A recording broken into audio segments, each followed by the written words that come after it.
Okay, good afternoon. We are here today for this online seminar with the honor to have here Professor Gilbert Metcalf. Now, as usual, I introduce our list of seminar and also the argument of the topic of this presentation of today. So I remember that we started with these seminars that was called economic modeling seminars. We started in December. We started with Professor Epindijk. After we have Professor Zwart, Professor Hill, Professor Richard Toll, Bergman, Rick van der Plug, Professor Gollier, Professor Gerlag. Phoebe Konduri was the last before our conference. During the conference, we had the seminar, also the talk of Professor Nobel Prize William Nordhaus, and also Robert Pindijk. Today, we have an honor to have here Professor Metcalf, and the next meeting will be on the 3rd of June with Professor Stevens from Harvard University, and the next will be Professor X in July, and we will restart. We will have a break during this summer, and we will start on September, October with Professor Joseph Stiglitz. I remember that this is economic modeling seminars is organized by University of Brescia for Italian Association of Environmental Resource Economists and Fondazione Enrico Mattei, with the collaboration of University of Siena, European University Institute, the Department of Economics of University of Milan, and the Department of Economics and Management of University of Padua. Today, we have the honor to have here Professor Metcalf. Professor Metcalf is John Di Biagio Professor of Citizenship and the Public Service, Professor of Economics at Tufts University. His research topic is on energy economics, environmental tax policy, taxation, and applied macroeconomics. Also, looking at his curriculum, that is very, very, very long, so I have cut a little bit, and so I stress on some point. I remember that he is a research associate at the National Bureau of Economic Research, associate fellow at the Center of Economic Policy Research, board of editor, review of environmental economics and policy, and also he was in the board of editor of American Economic Review till 2006, and the Journal of Economic Perspective till 2010. University fellow at the Resource for the Future, Senior Research Fellow, Climate Leadership Council, expert in panel for National Academies of Sciences and the US Environmental Protection Agency. Especially about our topic, so is also a Deputy Assistant Secretary for Environmental and Energy at the US Department of the Treasury between 2011 and 2012. Foundings as US board member of the UN-based Green Climate Fund, and he was a lead author in IPCC 6th report, assessment report, for 5th assessment report of IPCC. And he also was a board member Association of Environmental Resource Economists between 2014 to 2016. About his research, he published he's written more than 100 papers. Among them, I remember published paper are 73. Among them, there is the American Economic Review, Journal of Economic Perspectives, Review of Economics and Statistics, Journal of Econometrics, Journal of Public Economics, JDC, JIM, Energy Economics, Energy Journal, Energy Policy, and the list is very, very long, and among these there is a long list of papers. The books. There are 5 books. The first was published in 2001, that is title is Behavior and Distributional Effects of Environmental Policy, edited by Carlo Cavallo and Metcalf. And the second is 2003, The Distribution of Tax Burdens. After we have Hidden Cost of Energy in 2009. After 2010, US energy tax policy, and the last was published in 2019, Paying for Pollution, why a carbon tax is good for America. The carbon tax is the topic also in today, also in the research on today. I remember also that Professor Gilbert Metcalf is also, according to the international ranking of the most influential authors, so ideas, he ranks among the top in environmental economics, energy economics, resource economics, and also public finance and public economics. So I'm very proud to leave the floor now to Professor Metcalf. The presentation, the title of the presentation is the macroeconomic effects of a carbon tax to meet the US Paris Agreement targets, the role of firm creation and technology adoption. Now I leave the floor to Professor Metcalf. Again, I thank him to be here in our list of them. Thank you very much. Thank you, Sergio. I trust you all can hear me and see the PowerPoint presentation. So it's a real honor to present to you all, and a great pleasure. This is a paper that you all, this is the first time we are presenting the paper in a seminar. So my co-author Alan Finkelstein-Shapiro and I very much to look forward to your comments and reactions to the paper. So this is a paper that is at the intersection of climate policy, climate economics, environmental economics, and macroeconomics. And Alan is a superb macroeconomist. I'm more on the environmental end, but it's been a great pleasure working with him on this paper. So the origins of this paper are really focused on the ping pong kind of approach that the United States has taken to climate policy between the Trump administration, actually the Obama administration, then the Trump administration pulling out of the Paris Agreement, and then the Biden administration returning to the Paris Agreement.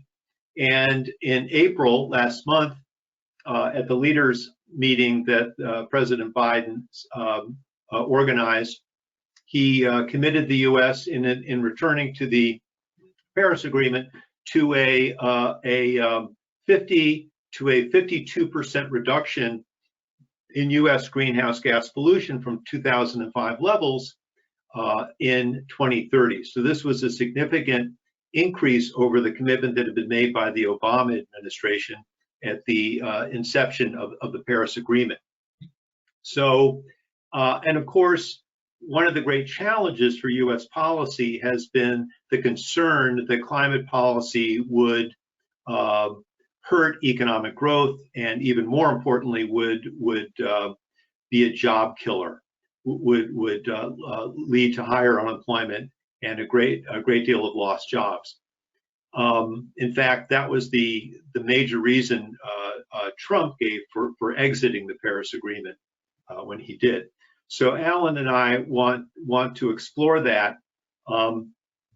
Let's just start with understanding the emission reductions that are required. So these are actually the energy-related carbon dioxide emissions, which are the vast bulk of U.S. greenhouse gas emissions. And what you see is that in 2005, our emissions were about 6,000 million metric tons, which means that the 50% reduction target that President Biden is setting would commit us to reducing our emissions to about 3,000 million metric tons by the end of this decade. And the vertical line here is to separate actual historic emissions from projected emissions. And this projection comes from the Energy Information Administration's annual energy outlook. And what you see is that to fulfill the Biden commitment in the Paris Agreement would require about a 35% reduction in emissions from what the business as usual or reference case emissions are projected to be in 2030. So that's the counterfactual. And so while a 50% reduction seems very, very large, in fact, we're talking significantly lower level of emission reduction, something on the order of 35%. And that's what Alan and I focus on in this analysis. Now, if you look at the literature, the empirical literature on carbon pricing and employment, you don't see much of an impact on aggregate employment. You certainly see big sectoral shifts where employment is moving away from greenhouse polluting production to clean production. There's a very nice paper by Yamazaki that was in the GEAM in 2017, then a follow-on paper that he and co-authors wrote last year that just illustrates this shift. Jim Stock at Harvard and I have a paper that came out last year where we looked at the European carbon taxes, and there are 15 carbon taxes from countries that are part of the EU emission trading system, but also have a carbon tax on top of that. And what you see is that there's very large variation in the tax rates, when the taxes were imposed, when they've changed their rates. And we use that variation to look at the empirical impact on employment and GDP using a local projections approach, essentially a panel vector autoregressions approach. This is a different paper. I don't really want to talk about this paper, but I just want to highlight that the key finding that we got from that paper was that after we run the regressions, we do a simulation of a $40 per ton carbon tax increase that covers roughly 30% of emissions in a country, European country, which is roughly the average level of covered emissions in countries with a carbon tax in Europe. And what you see is this is the impulse response function. The red line hovers around 0, meaning that there is very little impact on GDP growth. If anything, it's slightly positive, going slightly negative, but then going to 0. And then the colored bands indicate confidence bands. And the message here is that whether we run a regression on GDP growth or on employment growth, we find a 0 impact. So that's the empirical finding, and that whether you're doing a time series approach as we're doing, or the kind of panel data approach that others have done, you simply don't find much impact on aggregate GDP or employment. Now, of course, that kind of empirical work that we did or that others have done doesn't really address the underlying mechanisms. Why is it that we're not seeing much of an impact? Well, we can then turn to computable general equilibrium models to see what they say. And the mainstream models that we look at typically assume full employment. So they're not particularly helpful. In fact, they're not helpful at all for focusing on changes in aggregate unemployment. They can certainly look at sectoral shifts, moving from one sector to another, but they can't tell us anything really about changes in aggregate employment and also unemployment. Now, there are newer models that have been used by researchers, including Mark Hafstead and Rob Williams at Resources for the Future in the University of Maryland. There's also a series of papers that Garth Hutel at Georgia, along with co-authors, have done, and then Aubert and Shirlo Ozeline have done, that are now bringing in frictional unemployment, and we will do the same in our paper. But what I want to emphasize, though, is that these models typically find adverse effects on GDP, on macro output, and or adverse effects on consumption. And so once we start bringing in frictional unemployment, we do see that there seems to be an aggregate macro cost to the economy of imposing a carbon tax. Now, let's just back up for a minute and think, how is it that we reduce emissions in the economy? Well, one way is to change our consumption patterns. For example, moving away from meat-based consumption, reducing our meat-based consumption. So that's on the demand side, changing commodities to enter individual utility functions. Another way is to abate emissions. And it could be, for example, carbon capture and sequestration would be a form of abatement. And I'm going to distinguish So emission abatement is often sort of a catch-all for many ways of reducing emissions. But Alan and I want to distinguish between activities where you are on an ongoing basis using resources to reduce emissions and changing the production technology so that you don't create the emissions. And so the real distinction here, and this is an Amazon electric van for delivering parcels. The distinction really is the degree to which you're making a one-time capital cost to shift your technology in a way that reduces that avoids the emissions actually being produced, as opposed to having to address the emissions on an ongoing basis. So you can think of the Amazon investing in a fleet of electric vehicles that are presumably powered by clean energy as an example where they've made a very large upfront investment to avoid creating the carbon pollution as part of the technology to produce their commodity, which is delivered products to your household. Now, and we'll be making this distinction around production technologies and emission abatement in our model. And then the last thing to note is that allowing for firm entry and exit, in a sense, provides some flexibility in the economy as new firms come online and old firms exit. We have this sort of natural cycle of replenishing old firms with new firms. That's going to, in a sense, help us in the transition to cleaner technologies, because new businesses may be in a better position to utilize some of these new technologies, and it also helps with labor mobility. So that'll be an important part of the story. So we'll be focusing on three interacting dimensions: environmental policy and employment, as I've mentioned before, environmental policy and firm creation, and there are some papers that have focused on this dimension. And then there are papers that focus on technology adoption, and perhaps one of the most significant papers in recent years is the work by Daron Acemoglu and his co-authors on a directed technical change. And we will bring all of these factors into our analysis.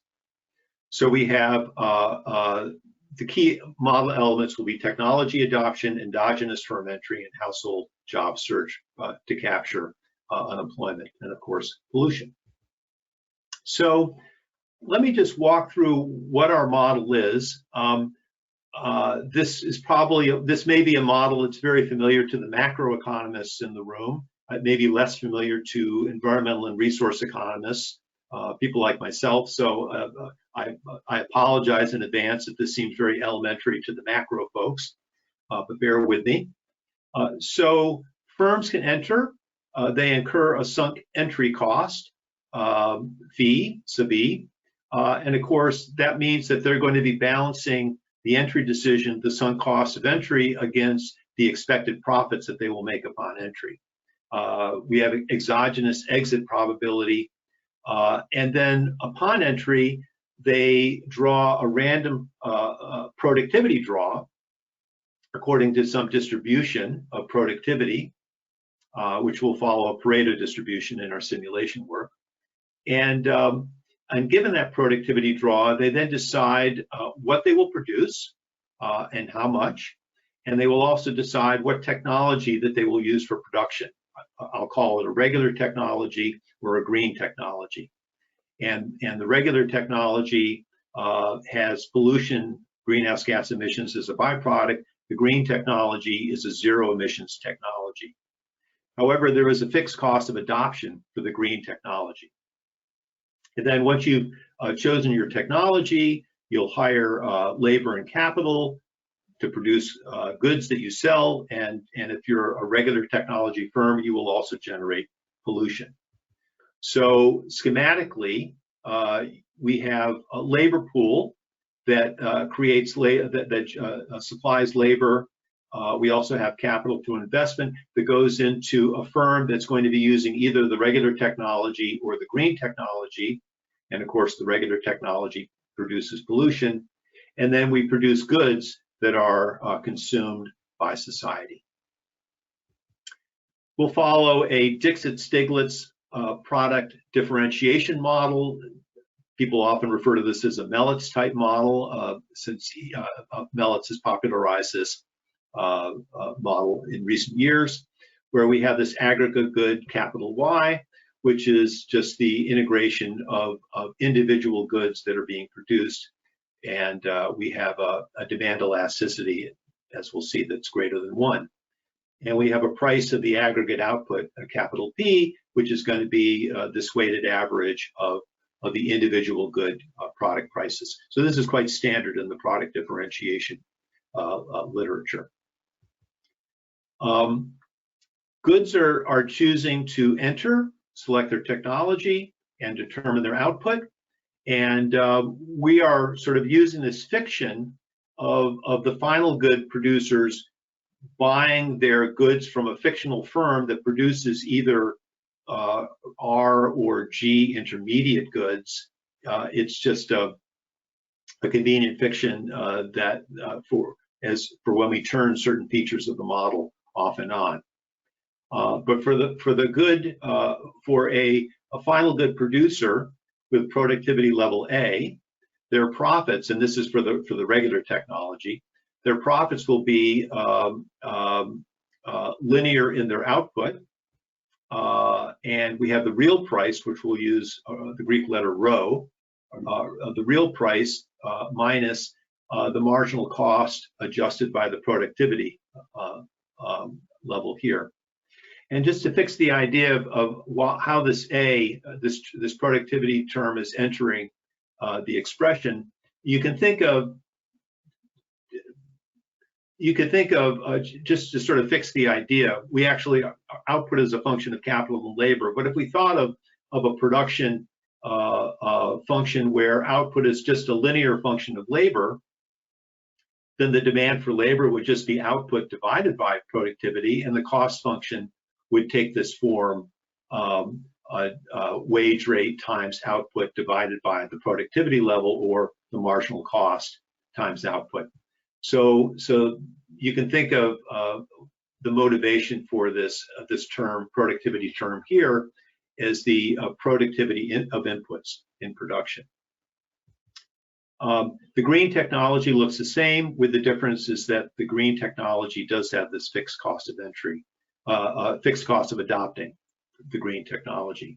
And note that the marginal costs, importantly, can differ between these two technologies.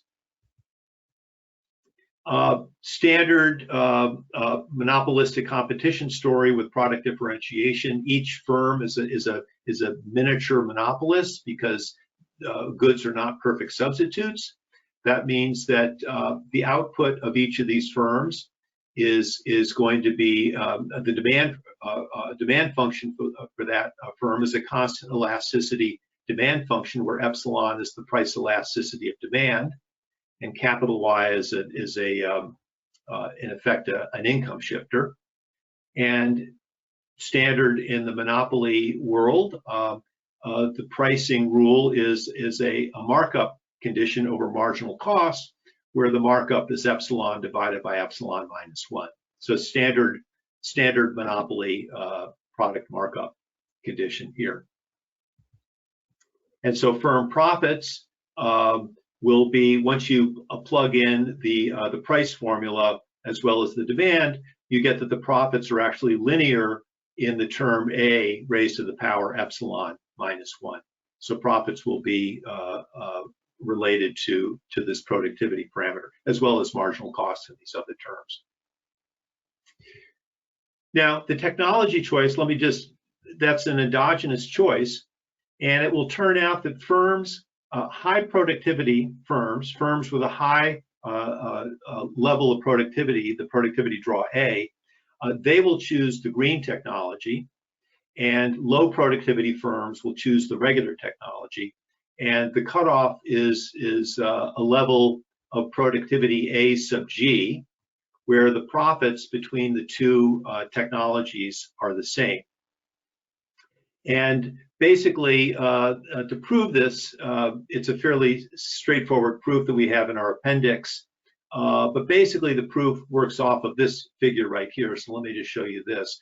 If I have productivity along the horizontal axis and profits along the vertical axis as a function of productivity, then what you see is that the productivity, excuse me, the profit for the green technology firm is profit function is everywhere steeper than the profit function for the regular technology, and these curves only intersect once, and so that means that there is a threshold level of productivity such that to the left your profits are higher by choosing the regular technology, and to the right your profits are higher by choosing the green technology. And so this level of this cutoff level of productivity will determine what proportion of output is being produced by green firms versus regular firms, and this is an endogenous variable that will be sorted out in the solution to the model.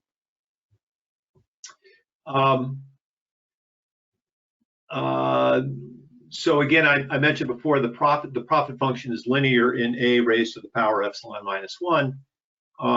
In the paper, we use some notation with a tilde. I'll just mention here. So expected profits conditional on being using the regular technology is just the integration of this since it's a function of a raised to the power epsilon minus 1. Expected profits can be written this way, and it turns out I can define this term a tilde, and a tilde sort of looks like an average productivity level conditional on being a regular technology firm. Actually, what it really is that the a tilde raised to the power epsilon minus 1 is the expected value of a raised to the power epsilon minus 1. But the literature sort of refers to a tilde as the average productivity for being a red firm. And so expected profits is a linear function of this of a tilde raised to the power epsilon minus 1. So we'll use a notation occasionally, for example, pi tilde, which is simply pi evaluated at this term a tilde, which is giving us an expected value. How do firms evolve? Well, we have a number of firms last period. We have a number of entrants last period. And then we have some exogenous decay, giving us the number of firms this period. And a proportion of those firms will be regular technology based on this distribution function G, and the remainder will be green firms. And then expected profits will be a weighted average of the profits conditional on being a regular technology and conditional on being a green technology. And of course, this is relevant because you have to decide whether you want to enter to form a firm before you know your level of productivity. Okay. So now let's talk about the choice of technologies, which we refer to in the paper as the choice of intermediate good production. Do we produce using the regular or green technology? So we have the intermediate firm has some revenue from producing stuff using a Cobb-Douglas production function of labor and capital, and some of that. This should not be the same letter H. It should be a different production function for the green technology. That's a typo. But some of that, so climate damages come into play here in that they destroy some of the output.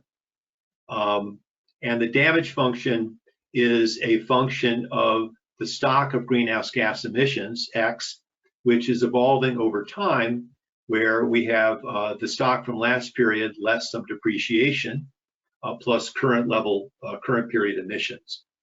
And the function, the damage function, is quite standard that it's a decreasing function with zero greenhouse gas stock, the damage function is equal to 1, meaning we don't destroy any output.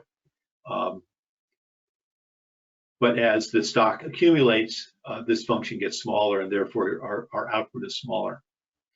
Now, there are a couple ways of characterizing the damage function. You could think of it as destroying, in effect, affecting total factor productivity, or you could think of it as in the sense that Nordhaus has thought about it in the DICE model of destroying output. Think of it as hurricanes destroying infrastructure or whatever.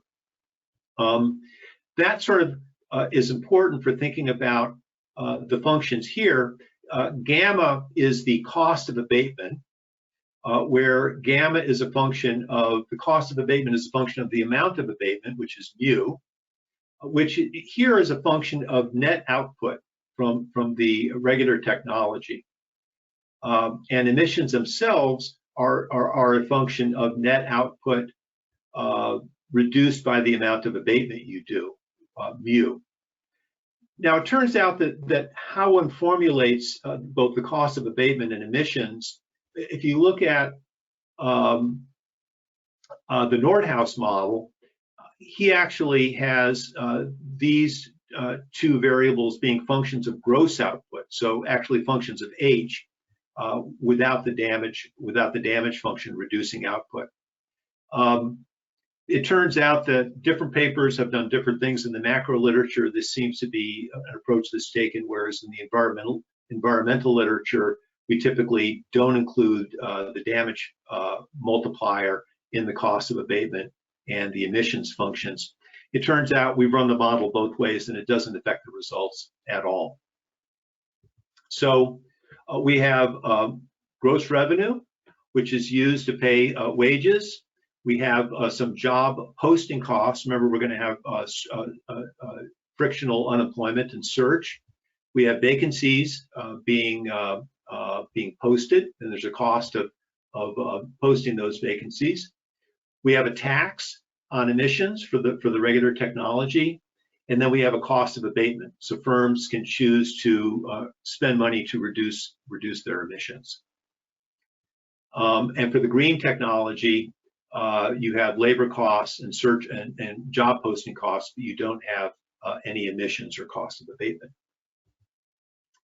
We have a job filling probability, which is going to be a function of sort of labor market tightness, and so the vacancies will be some of them will lead to jobs being filled, and so that will affect the number of workers. And we have an exogenous exit rate row here, pretty standard in the literature.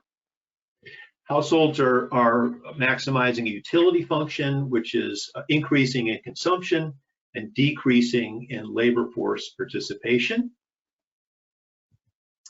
And we have a budget constraint, which looks a little formidable, but basically you have consumption, you spend your resources on consumption goods.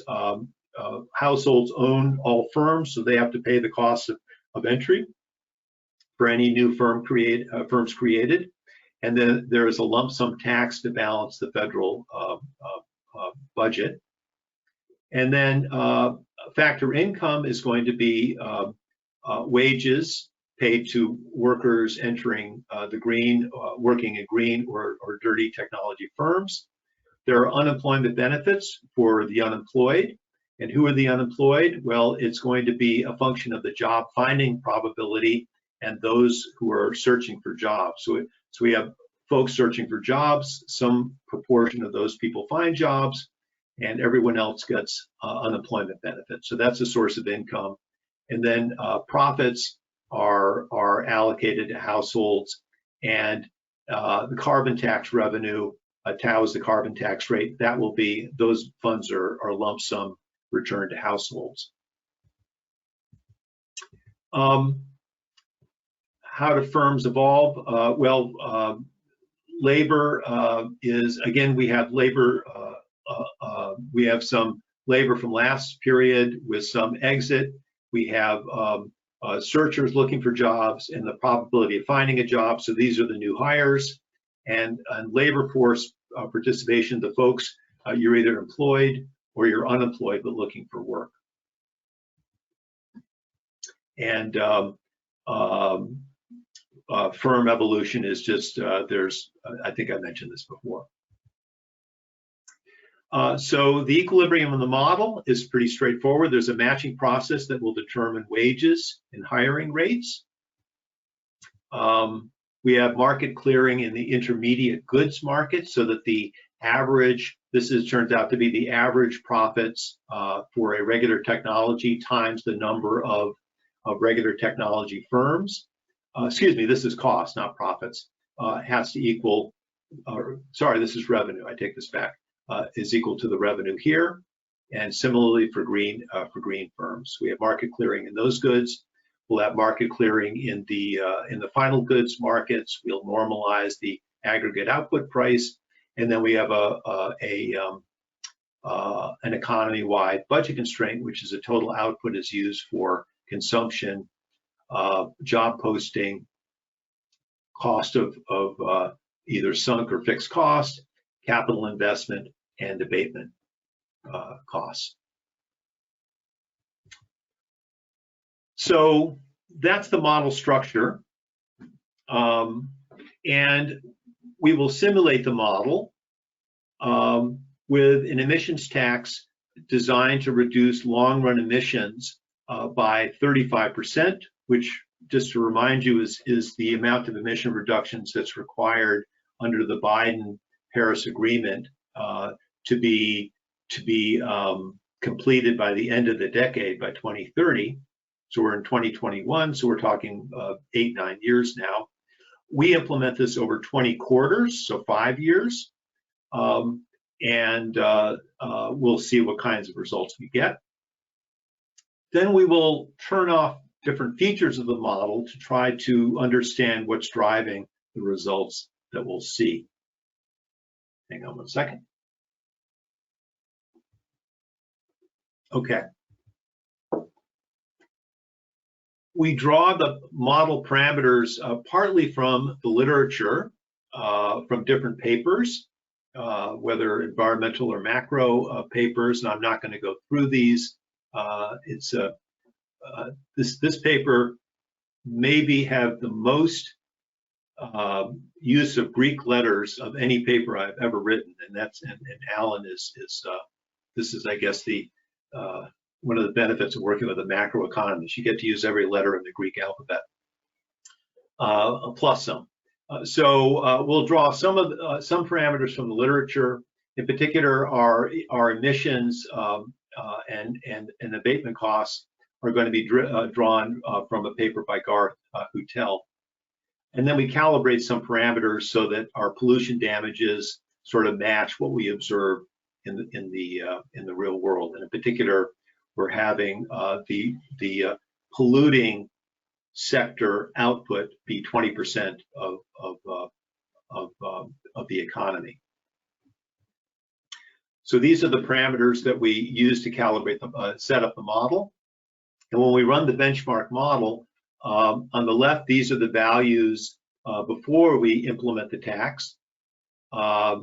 And so we're starting with an unemployment rate of 6% and a labor force participation rate of 63%. There's no abatement. And the green firms are 80% of total output. Firms are producing different amounts of output, so actually the share of green firms is about 42%. Once we impose the tax, emissions fall by 35%. The last column is the percentage change. And we see, first thing to note is that total output and consumption actually rise, not a lot. Total output goes up by roughly 0.3%, and consumption goes up by roughly 0.2%. We see that total employment is going up by 0.5%, but there is a big sectoral redistribution, which is not surprising. We see a significant decline in employment in the regular technology, about 18% reduction, and a 4%, almost 5% increase in employment in the green technology sectors. And again, keep in mind that the green technology sector is much, much larger. In fact, it goes from 80% of output to 83%. So there's a 3.5 percentage point increase in the share of output coming from green firms once we've imposed the tax. What else do we see? So the real wage is actually going up a tiny bit, about 1/10 of 1%, and we see a fairly significant reallocation of capital, with the capital falling quite significantly from the regular sector. It's actually falling slightly in the green sector as well, as we're shifting to a new equilibrium. So those are the steady state results. We can also, let me focus a little bit on the tax revenue as a share of output. In this model, I can't really tell you what's the tax rate per ton of carbon dioxide because the model really doesn't have that level of specificity. But we're now collecting revenue on the order of 0.2% of 1%, 0.18% of GDP. And to help sort of anchor that number, the US Treasury did a study in 2016 in the final days of the Obama administration that did an analysis of what a carbon tax would look like in the US economy. And they looked at a carbon tax that would collect roughly $100 billion annually over a 10-year, $100 billion annually. And that worked out to be roughly 0.8 to 0.9% of GDP. So we're collecting significantly less revenue as a share of output in the economy. And at first I was quite concerned about this. This just didn't seem right. But as we looked into it, we began to understand that, in fact, we think this number is right. And in fact, we think that Treasury revenue estimating is not taking into consideration some of the forces that we're focused on in this paper, and therefore they're overestimating both the amount of revenue that would be collected, which is perhaps worrisome if you'd like to use that revenue for different purposes, but also, as I'll show in a bit, that the tax rate required to achieve the 35% reduction is much lower than what the Treasury study suggested would be needed. And I'll show that in a moment. Let me first just sort of unpack the results a bit. This column is just what I showed you in the last column here. This is the benchmark model where we're allowing both technology choice, firms can change their technology, as well as firm entry and exit, which sort of lubricates the process of making change. So we first turned off the ability of firms to enter, and we sort of had a static number of firms. And what you see is that the results don't change very much. In fact, output and consumption go up a little bit more, almost 1% in output. But you see an exaggerated change in the employment rather than employment dropping by 18% in the regular sector, it drops by 36%, roughly double. And similarly, the gain in employment doubles. So there's much more massive job shifting going on if we turn off firm entry and exit. Total employment is modestly larger. Real wages are a little bit higher. And again, we're seeing a much more dramatic shift in capital as all the action now has to take place by changing the technology. The other thing to note, if we turn off the entry, is that the amount of revenue collected is roughly doubles. And we're not quite up at the 0.8 to 0.9% of GDP that the Treasury, US Treasury study suggested, but we're getting more revenue now as a share of output.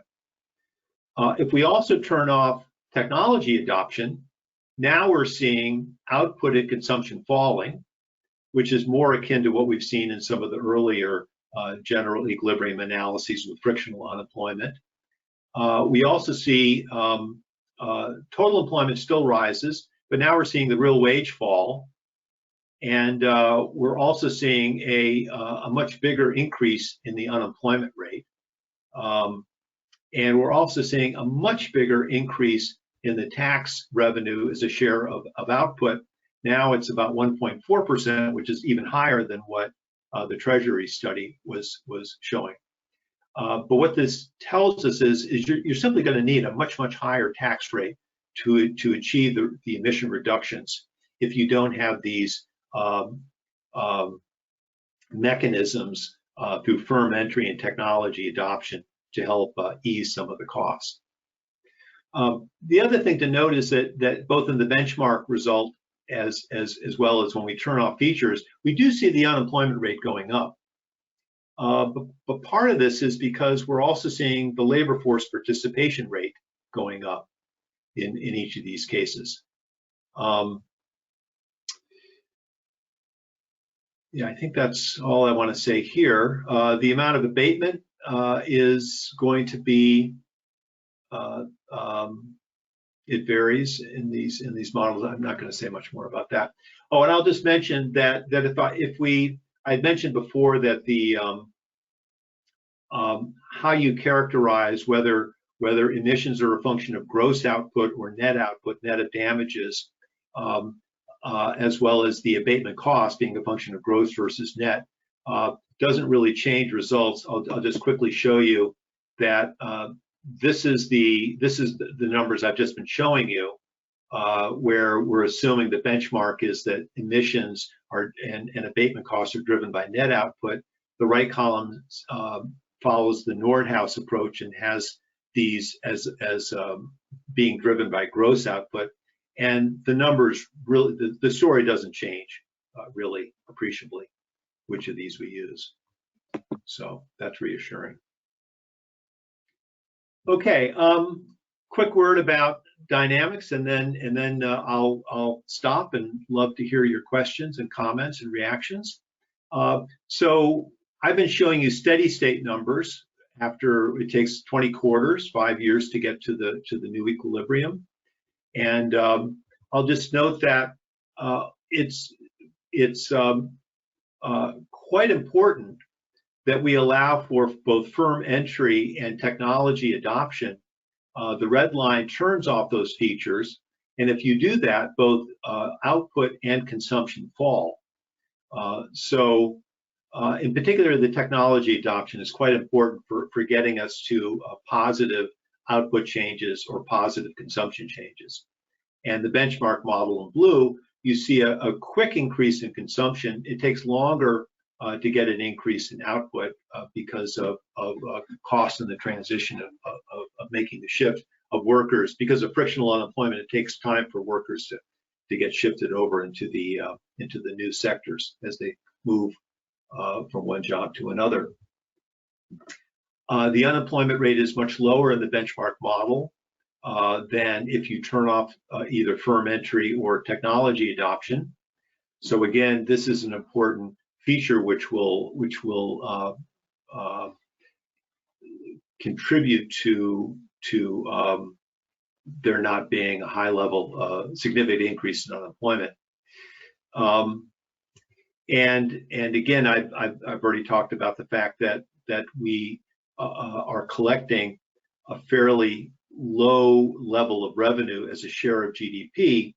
And again, this is, we think, the fact that you simply don't need as high a tax rate as I'll show you in a moment.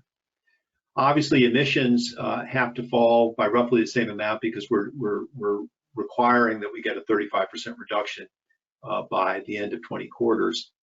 You see more dramatic changes in the share of green firms if you turn off firm entry. So that's again, it's not too surprising. Within the labor market, you see a much lower decline in employment in the regular sector if you allow for firm entry as well as technology adoption. And similarly, you see less of a growth in employment in the green sector. Searching and vacancies are also going to be affected by whether you're allowing for firm entry and technology adoption. And I'll just note that the real wage is quite different if you don't allow for the change in the real wage is quite different if you don't allow for technology adoption. Last thing I'll note is the carbon tax rate. The rate itself is much lower, as I've been hinting at, if you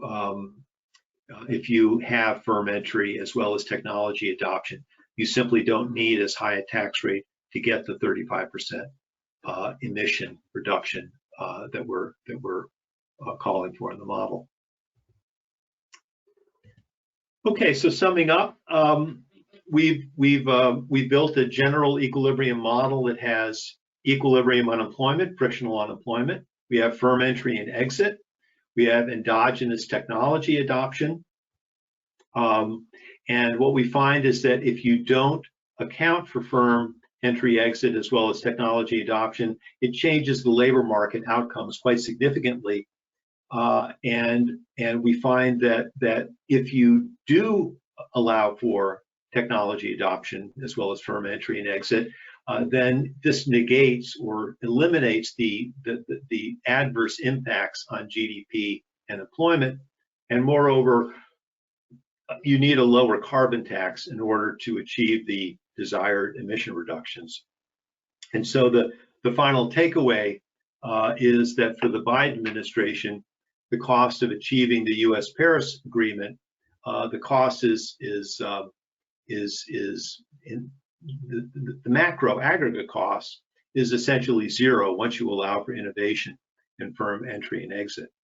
Now, let me be just to wrap up and just to make clear that that doesn't mean that the cost is zero for particular sectors of the economy. Obviously, coal miners are going to have to find new work, and the job search costs are going to have an adverse effect on them. But we have offsetting that the growth in jobs in the green sector. So there are clear transitional costs for certain sectors of the economy. And of course, this is what drives a lot of the opposition to carbon pricing in general. But the macro costs are really quite trivial. And I think we should sort of set aside that cost as a concern for adopting a carbon price, whether it's a carbon tax or some other price. Okay, and with that, I will stop. Thank you for your patience and listening, and I look forward to people's comments and reactions. Now I have some questions.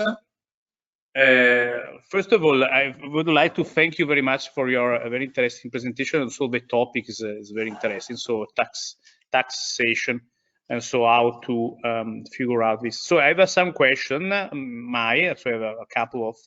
First of all, it's about the use of carbon tax.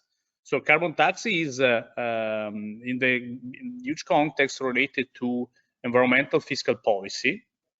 A very interesting point is how to use also the double dividend. So in your model, you have the use is used for reading here, transfer the tax revenue to household that can generate positive long-run effects and so on. So our results. And also the topic of the research, the topic of the paper is on the unemployment. No, in the debate we have a use of the double dividend part of the revenues could be used also. So in Italy we have this debate on use possible in the direction of using part of the revenues for example, reducing labor costs. Is it a possible solution in order also to go in the direction of controlling more unemployment and also to enhance to improve also the production of firms, because here in Italy we are discussing also the reduction of carbon cost. The reduction of labor costs in the two directions, for firms and also for unemployment, for employees. So you can increase the wage on the one hand, increase the wage, and the other hand you can increase, you can reduce the cost for firms. Or other uses. So, for example, to use the same for pushing green firms, and so to give subsidies for firms that are investing a lot in green economy, for example. This is my first question, if it is clear. Yeah, that's a great question. And I think it's really, and of course, every country is going to be different how they think about this question of the use of revenue. And I think how the question is, excuse me, how the question is answered for the United States may be different than how it might be answered in Italy. But it's what's quite fascinating has been a evolution in thinking of economists. When Carlo Carraro and I ran our conference in Milan back in 1999, roughly, when we ran that conference, it led to that first book of ours. The double dividend hypothesis was a very big deal. Lance Bovenberg and Ruud de Moyes had just published a paper in the American Economic Review. Rick Vanderplug had been doing work with Lance Bovenberg as well. And so there was a lot of interest in using environmental revenues to lower distortionary taxes. And that, I think, for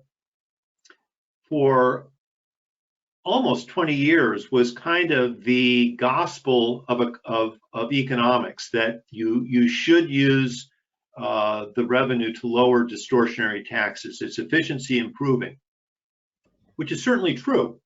And but I think what's also clear is that we have this tension between efficiency and equity, and that if we use the revenue through, say, lump sum household rebates, that's a very progressive use of the revenue. And so then it comes down to which is more important, the efficiency or the distributional outcomes that are driven by the use of revenue. And Ted Halstead, who is an American who founded this group called the Climate Leadership Council, which is a group that it's actually an international group, but they're quite significant in the United States because they brought together a group of Republicans as well as Democrats to support a carbon tax where the revenue is returned lump sum to households through carbon dividends. And Halstead came and met with me at Tufts, and we had a wonderful conversation. And I started saying to him all the standard arguments about how we should use the revenue to lower distortionary taxes because we get all these benefits. And Halstead made, I thought, a very important point, which is that, yeah, but the problem is we're going to need very high carbon tax rates to decarbonize the economy, to get to zero carbon economy. And in order to do that, we need political support for those high tax rates. And one way to get political support will be to return the revenue in a very, very transparent way to households, to make it clear that, yes, you're paying a carbon tax, but that carbon dividend check you get is directly tied to that carbon tax. And Halstead's point was that this is a way to build a political constituency to support high carbon tax rates. And I thought that was brilliant. And it sort of, it completely changed my thinking about what we should be doing in the United States in terms of carbon tax revenue. And it made me a supporter of his approach. Clearly, from an efficiency point of view, you're sacrificing the ability to cut some distortionary taxes, but tax rates are not that high in the United States. We have very low corporate income tax rates, probably too low. our payroll tax rates are not that high. So to me, the efficiency gains that you get from recycling the revenue to lower tax rates is pretty modest compared to the potential political economy benefits of building a constituency that could support a carbon tax. So I think that's sort of my view on how to think about it from the perspective of the United States. Now, it's true that in the model that Alan and I have developed, we could think about allowing for distortionary taxation, which we don't have in the model, other than the carbon tax, and then we could measure those distributional impacts. But I suspect that would be would have a modest impact on the outcome. I believe, just if for no other reason than if we look at the empirical literature on what are the output effects, GDP growth effects of a carbon tax, we simply don't see much of an impact. So I'm less, at least from the United States perspective, I don't see that as a compelling argument when you put it against the political economy perspective. Now, it may be different in Italy, and it may also be, it may be that using the money to subsidize green investment projects, again, the reason you would do that is not because we think it's a great idea from an efficiency perspective. In fact, as an economist, we would probably say that's probably not a good idea, unless you believe the Daron Acemoglu story that directed technical change, green subsidies can allow you to get by with a lower carbon tax rate. That's an efficiency argument that makes some sense. But beyond that, I think the real argument for investing in green spending is to build a political constituency to get the carbon pricing through the legislature. Okay, thank you for your answer. Now we have some questions also for the participants. So I thanks all to be here. We have some questions that we will send to you by chat. Okay, great. So the question is whether the results are transferable to the European Union. Can we expect something similar, or are markets too different?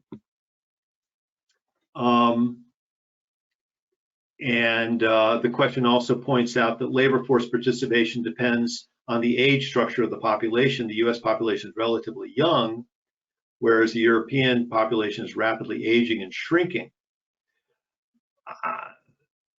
Actually, I'm not a demographer, so I know that the US population we have the baby boomers like myself who are near retirement or have already retired. We also have a pretty rapidly aging population. So I don't know if we're that much different. The questioner may have a better sense than I do, but I think it's a good question.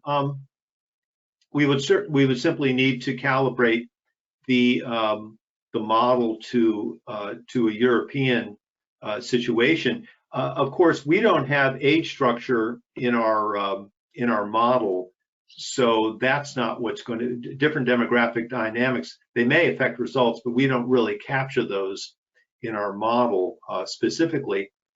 I guess the one thing I'd say that why I think the results may be transferable to the EU is that the empirical work that Jim Stock and I have done that's in our National Bureau of Economic Research paper, as well as in a paper that was published in the American Economic Association Papers and Proceedings, where we simply don't see any aggregate impact of the European carbon taxes. Now, it's not looking at the cap and trade system in Europe, but just the 15 countries that have carbon taxes. We just don't see any impact on growth, on total employment or growth of those taxes. So that suggests to me that we would likely find a similar kind of result in Europe as well. But that's speculation. Okay, we have another question again in chat. Okay, it's arriving.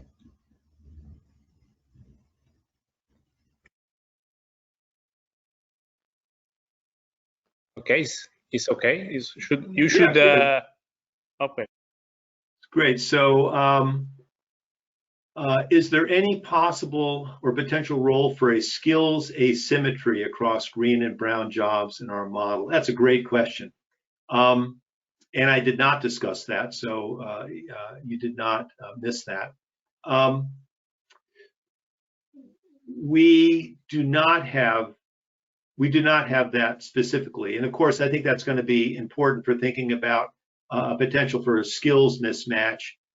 That some of the workers working in brown jobs in the United States may not be particularly well suited for moving into green jobs. And that would be, I think, an important potential addition to the model to think about that. I guess that's somewhat captured. Unfortunately, this is where I'd love to have Alan on the call, but he's off getting his vaccine, I think.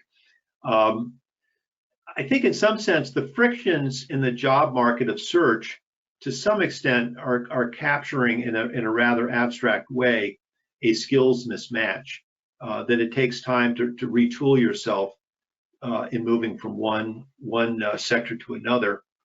But that is, I think, that's something where I think we do need more work. I think we're often somewhat rather cavalier about saying, oh, you can move from one job to another, one sector to another. And of course, yes, there are transition costs, but we don't really talk about what those costs are. Some of it is geographic, where the brown jobs are maybe different than where the green jobs are. But I think it's also an empirical question, because some of the job skills may be quite transferable. If we're building windmills, you need welders, you need pipe fitters, you need many of the skills that you need for drilling wells. So how big the skills mismatch is I think really an empirical question that I think we need more evidence on. Okay, thank you. There are other questions. Now, again, we will write to you by chat. How do you expect carbon leakage to influence the results?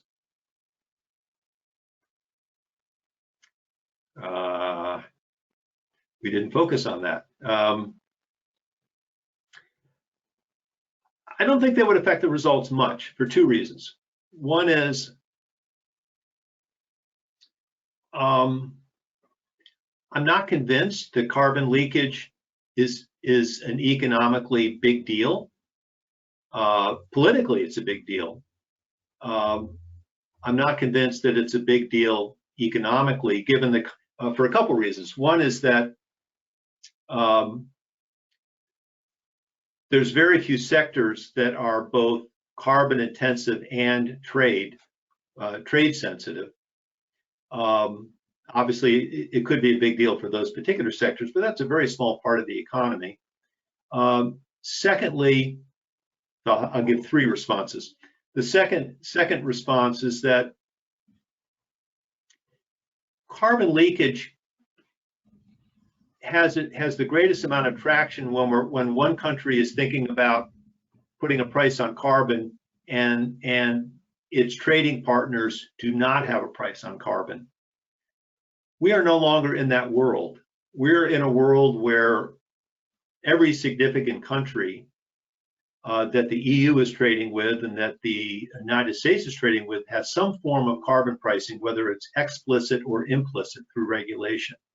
Every significant country with whom we trade, and let's focus on China just to be specific, they have an implicit price on carbon from the steps that they are taking to reduce their emissions for their Paris Agreement target, as well as their considerations for domestic pollution problems.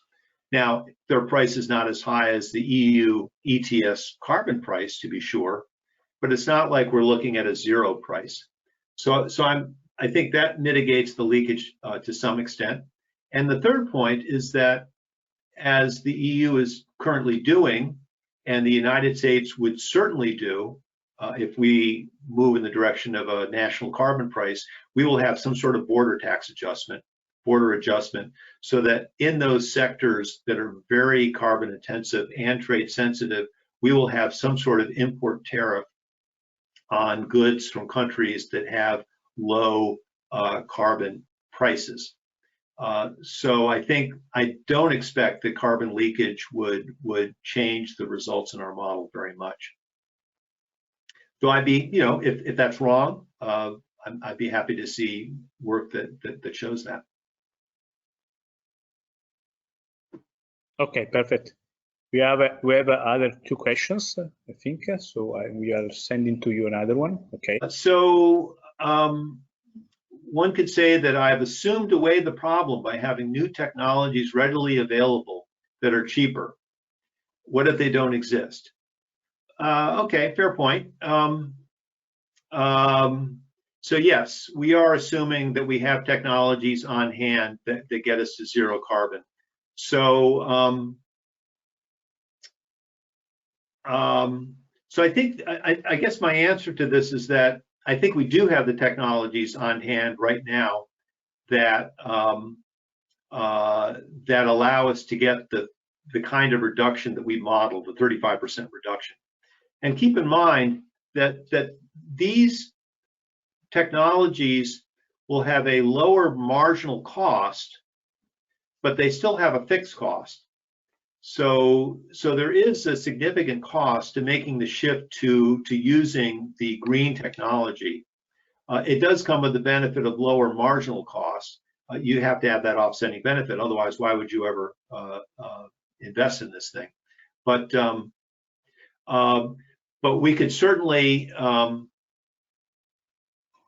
obviously, if we don't, if there is not, I guess I'm not quite sure what it means that to exist in sufficient quantity. I guess the point being that we need to decarbonize manufacturing and then transportation and then buildings, and that the cost would be higher for those technologies. So yeah, if we want to get to net zero, we may need to think about adjusting the model to think about either allowing for a portfolio of green technologies that might have higher fixed costs. That would be something to think about. That'd be an interesting sort of modification of this model. That's a good question. And then another question is, carbon taxes imply changes in consumption, while a decrease in consumption with no firm entry and no technology adoption. What about the reverse relationship? How does an increase in consumption lead to an increase in emissions, which may undermine the goal of a carbon tax? Right. So we are seeing an increase in consumption in our model, but I think the answer is that the increase in consumption is quite modest, on the order of less than 0.2%. So that's being balanced by the shift in the way we're producing goods that gets us the emission reductions. But the demand, so the demand, this is really an income effect, I think. We are seeing a shift in the consumption of goods made with the dirty technology, because we're seeing a shift to cleaner consumption. So the fact that consumption is going up is not a problem if it's clean consumption. So that, I think, is sort of captured in the model. But that sort of gets back to the previous question, which I think is quite a good one, that an important one, which is that we have this sort of binary result that we either have a polluting technology or a non-polluting technology, whereas the reality is we might have sort of a continuum going from polluting to less polluting to zero polluting, and that could vary from sector to sector. Okay, perfect.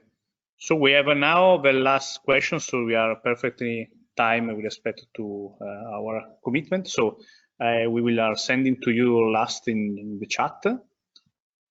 Okay. The question is it possible also to consider the fact that dirty growth is fed by limited inputs like fossil fuels? Is the idea that we want to think about sort of this resource question of I'm not sure I understand the question. Dirty growth is fed by limited input. So we're going to run out of. Is this the notion of the hoteling scarcity model that we'll be running out of fossil fuels? I'm not quite sure I understand the question. But partly I don't understand it because I don't think of coal as being a limited input. I think we have infinite amounts of coal, economically speaking. That a hoteling kind of world does not really come into play. Or maybe Sergio, you have some thoughts on it. So limited input is exactly on fossil fuel. No, I think we are thinking about all the typical, so oil and so on, and so the dirty growth. And me too, I'm thinking about the positive long-run effect on the growth of carbon tax.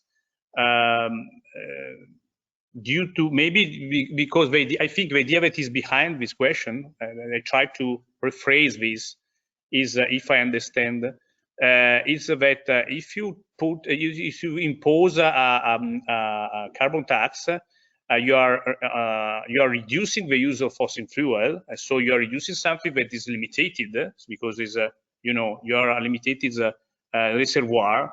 In this sense, you are able to use other different resources that are not limited, like sun. So you can also, and so you can also have a growth rate for long run effect. I think I try to understand this. If I don't know if also if could be the idea of this. So imposing a tax can also push in this direction. So change the input for production. So I guess the way I think about that is that to the extent that we're relying on exhaustible resources, that our continued reliance on them will lead ultimately to a higher price as we are using up more of those scarce resources. And so that would give us a greater positive benefit from shifting to the non-exhaustible resources like sun and wind. But on the other hand, I'm not so convinced by that argument that I just made, because on the one hand, while it may be the case that